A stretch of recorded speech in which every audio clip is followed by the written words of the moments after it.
So apparently all the girlies are wanting to use tretinoin, and I feel like not everybody needs tretinoin. Tretinoin gives great results, but not everyone's able to get the prescription for it because it is prescription only.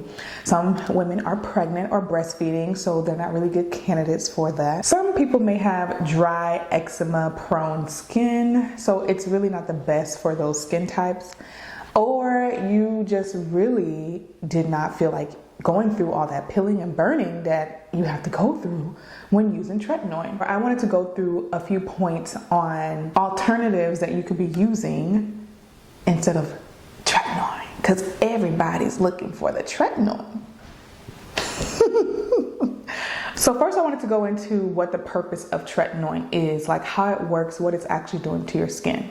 So basically tretinoin helps to speed the turnover rate of your skin cells. It helps speed up the exfoliation, basically. Tretinoin also helps with inflammation, so it helps with decreasing inflammation as well. That's the purpose of tretinoin. So there's so many other things that also do those things, maybe not at the speed or the rate as tretinoin, but it can be good to add to your regular skincare routine, so you may not need to be using tretinoin in the first place. Because tretinoin does help to speed up the exfoliation rate of your skin, that brings me to my next point with making sure you are keeping a healthy skin barrier routine. So understanding your skin barrier, what products work for that, that's the first thing you need to understand. Because I think a lot of people who are using tretinoin or who have had issues with their skin may not have understood in the first place what their skin barrier needs.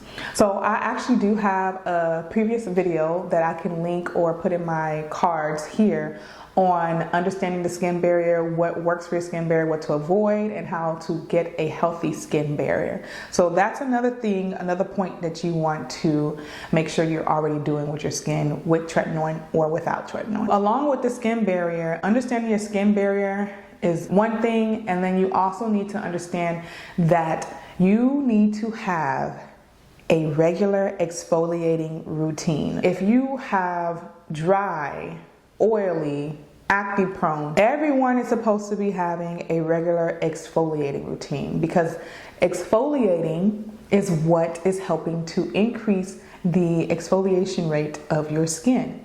When we do not exfoliate on a regular basis, that is when our skin starts to get congested. Especially as we get older, the rate of our skin turnover, or the rate that our skin naturally exfoliates itself, starts to slow down. And this doesn't only apply to people who are getting older. For anyone who has a skincare routine, exfoliating should be a part of your routine. Those with acne, those who have scarrings from acne, those who are trying to fight hyperpigmentation, or those who are also trying to age well, who wants to have well aging results, then you want to make sure you're exfoliating at least 2 to 3 times per week. You don't want to overdo it, but you do want to do it. This brings me to my next point. What are some products that we could be using that are alternatives to tretinoin? I am not saying that these are equivalent to tretinoin, but these are alternatives, because not all of you out there need to be using tretinoin, okay? Not all of you out there need to be using tretinoin. It's not required to have great results. I just wanted to make that point, because some of y'all needs to calm it down. Like, you don't always have to get a prescription for everything, okay? A healthy exfoliating routine, that means exfoliating your skin at least 2 to 3 times a week. The type of products that we can use when exfoliating our skin, you may have heard this before or you may not have. AHAs and BHAs, alpha hydroxy acids and beta hydroxy acids. Those will help to exfoliate your skin and to give you more even, clear skin. Enzyme exfoliants are great. So you may have heard of like pumpkin enzymes.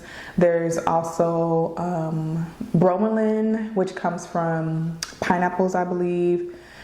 I'm not saying, please don't use like natural pineapple juice and pumpkin, nothing that hasn't been formulated. I'm not telling you to go grind something up in your kitchen. I'm just saying enzymes come from natural products, but they do have products that have these ingredients in it. Examples of AHA include mandelic acid, glycolic acid, lactic acid. There's fruit AHAs as well. And of course for BHA, the only BHA that exists is salicylic acid. So those are all options that you can be using. I do think that that should definitely be a part of your exfoliating routine. I personally feel that physical exfoliants are good when you have the right type. There are some that belong on the face and some that do not belong anywhere. But you just want to make sure that you are using things that are not harsh on your skin. I think with exfoliating, just pick maybe 2 days out of the week that are about 3 days apart. Those will be your exfoliating days. You have to create an organized skin schedule when it comes to exfoliating. Another alternative to tretinoin would be retinol. Tretinoin is prescription only, and retinol is available over the counter. So it's readily available to pretty much everyone. So that's something that you can use. And if you have already used retinol and it's still too much for you, or you're not a candidate for retinol, here are a few of my favorite ingredients to use for those whose skin may be too sensitive for retinol, or you're just not interested in using retinol, but you would like to get results. So those ingredients are bakuchiol. First ingredient that can give you similar effects of retinol is bakuchiol. So bakuchiol actually has a couple of studies that have shown it to give similar results to retinol. That is something that you can try. These next three ingredients are ingredients that are high in beta carotene. They have seen that beta carotene does get transformed into retinol in our skin. My top 3 oils that are high in beta carotene is rose hip seed oil, sea buckthorn oil, and carrot seed oil. Those are some of my favorite oils for the skin because they can give you so much great benefit. Rosehip seed oil has quite a good amount of studies that shows that it's great for helping with hyperpigmentation and scarring, and then also carrot seed oil as well. Not only are these oils high in beta carotene, they're also high in a plethora of vitamins, nutrients, things that are going to feed your skin. And so that's one thing that I love, products that not only work for what you're needing to target on your skin, but also feed and add more nutrients to your skin instead of adding side effects, okay? So yes, those are my top 3. These ingredients are rich in beta carotene. Beta carotene does get transformed into retinol in our skin. So I feel like you should not be counting out natural ingredients, because a lot of our prescription medications actually are formed from natural ingredients. Of course, they kind of make it more potent and stronger, which is why sometimes we get side effects with them. So sometimes it's good to try the natural ingredients. Don't let people fool you about natural ingredients. There are a lot of natural ingredients that are very good for the skin. There are some that, I'm not talking about cooking food and putting food on your face, but I'm saying that you want to make sure you're paying attention to your ingredients and not just relying on prescriptions and not just relying on fillers and not just relying on